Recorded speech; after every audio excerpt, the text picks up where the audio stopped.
Which country has better public transport? India or the war-torn Ukraine? Well, you would think Ukraine might struggle, but the reality is different. India has less than 30,000 local buses, where Beijing in China alone has 30,000 buses. So what does this stat tell you?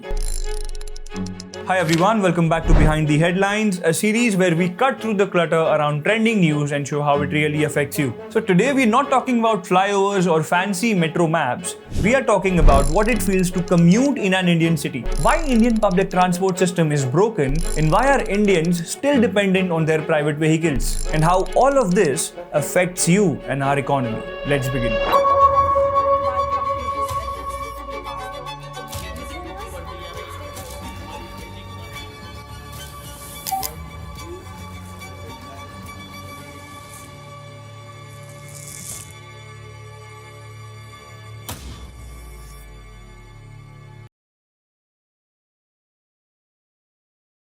In 2014, only 5 Indian cities had a metro. By 2024, that number crossed 20, and more metro projects are coming. On paper, it sounds like progress, but in reality, 7 out of 13 metro systems don't even hit 10% of their projected ridership. This is a classic case study of how infrastructure does not always guarantee accessibility. Now, building 1 kilometer of metro can cost around 400 to 600 crore rupees, and the same money could add 500 new buses on roads that could cover more area and reach far more people. But instead, India went metro first, buses later. And now we have shiny metros with very few people using them. And this is because metro projects are capital intensive and involve multi-thousand crore undertakings. These projects naturally attract bigger consultancy, EPC contracts, foreign investment, PPP, multilateral funding, and a lot more. In comparison, even a fleet of 1,000 buses is considered smaller. If you live in an Indian city, your daily commute probably includes switching modes from auto to metro to a shared cab. So you probably lose around 40 to 50 rupees a day and 2 hours of your life just to reach office. In Delhi, 60% of trips are under 4 kilometers, yet bus routes are designed for longer journeys, completely neglecting shorter routes.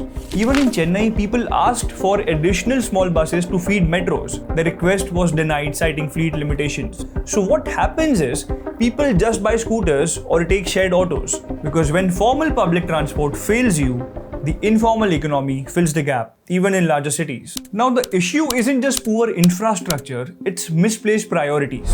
Number 1, underfunding. Bus fleets haven't grown even as cities have doubled in size. Delhi actually has fewer buses today than it did 20 years ago. Chennai's bus network is stagnant even as the population has grown by 30 to 35%. Number 2, fragmented governance. Metro, buses, rickshaw, and roads are all managed by different departments, but there is poor coordination amongst them. Number 3, mindset. Public transport is treated like welfare and not a backbone. India's planners are taught to move vehicles, not people. So roads get wider, flyovers get built, parking gets subsidized, and footpaths, well, they disappear.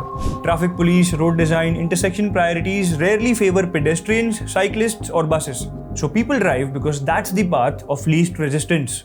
Let's talk numbers. We've already spoken about India's total number of buses being equivalent to Beijing. Well, Delhi has around 7,000 buses for over 2 crore people.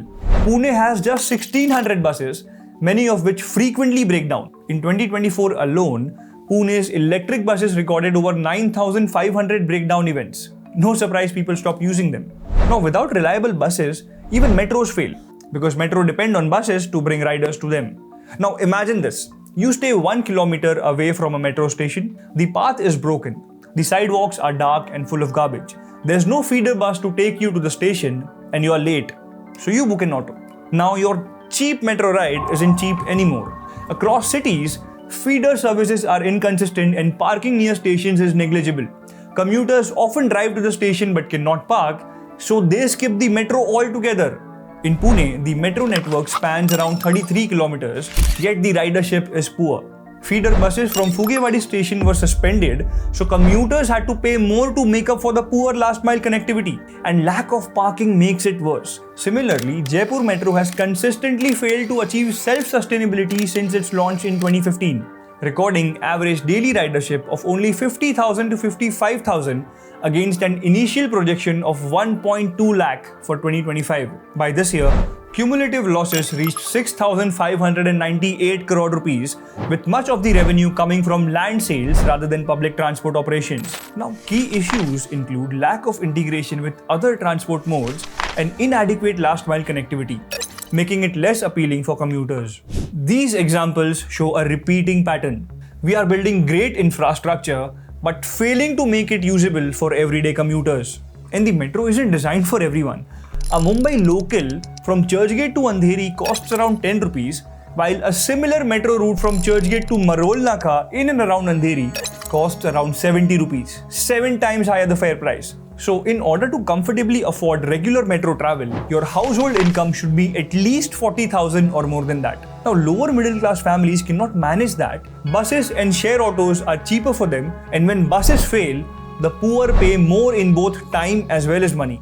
So everywhere you look, the pattern repeats. Big spending, poor planning, and low returns. We don't lack technology or money. We lack coordination and intent. Until Indian cities start measuring success not by kilometers of metro built, but by how many people have efficiently traveled every day, this cycle will continue. Because the real fix isn't more metros. It's better planning and people-first policies. Well, that's it for this episode of Behind the Headlines. So if you saw yourself in this, let us know in the comments below. Well, I'm Maharshi and I'll see you next time with another story that's shaping your world. Until then, stay sharp.